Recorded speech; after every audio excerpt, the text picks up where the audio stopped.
6.4. Shred, tu m'avais demandé de tout mettre en œuvre pour rattraper cette enflure d'août. Voilà, c'est fait. Et enflure, le mot est faible.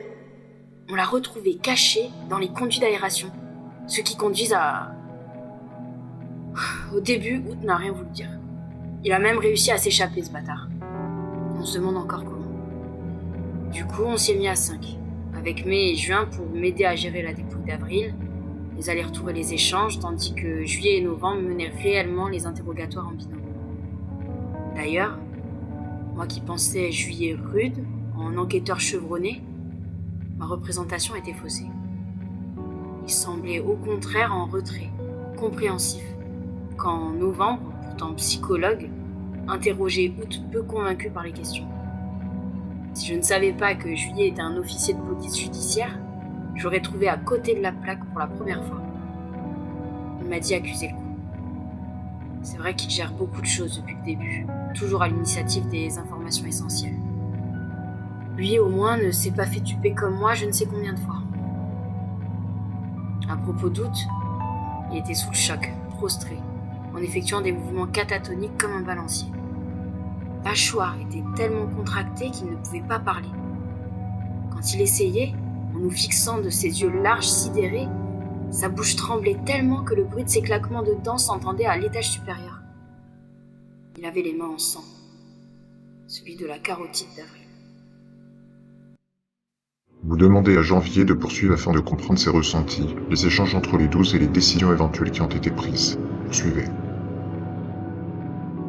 Vous avez les enregistrements, Shred, pas nous. Si j'avais été dehors, je n'aurais pas eu besoin d'en savoir plus. Mais ici, c'est différent. Lorsque nous sommes impliqués, tout est toujours différent. Mon jugement et celui de Juillet étaient sévères.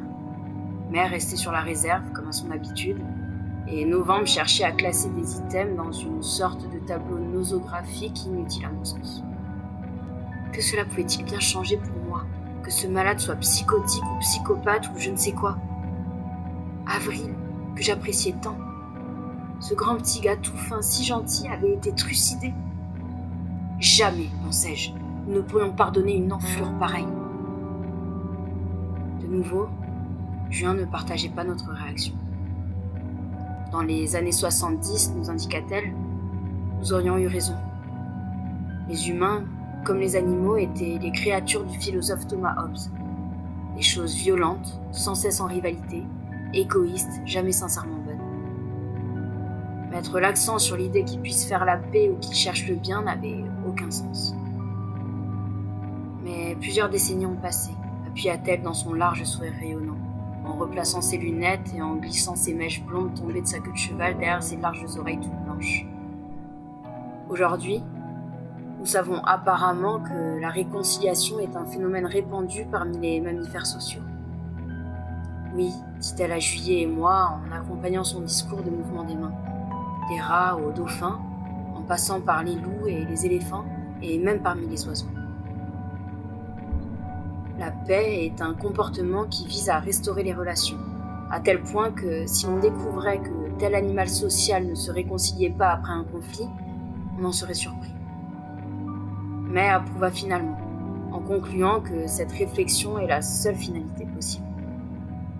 On aurait du mal à comprendre comment un être sans réconciliation maintiendrait la cohésion de la société. Octobre était d'accord. À sa connaissance, la magie de l'histoire est de voir les peuples s'unir dans des temps de paix, souvent après des torrents de guerre. Voyant que je pleurais d'amertume, cet étonnant mélange qui équilibre la tristesse et la colère, Novembre me prit la main. Dans un sourire aussi désespéré que mes larmes, elle me rappela que nous appelons émotion, une chute brusque de la conscience dans le magique.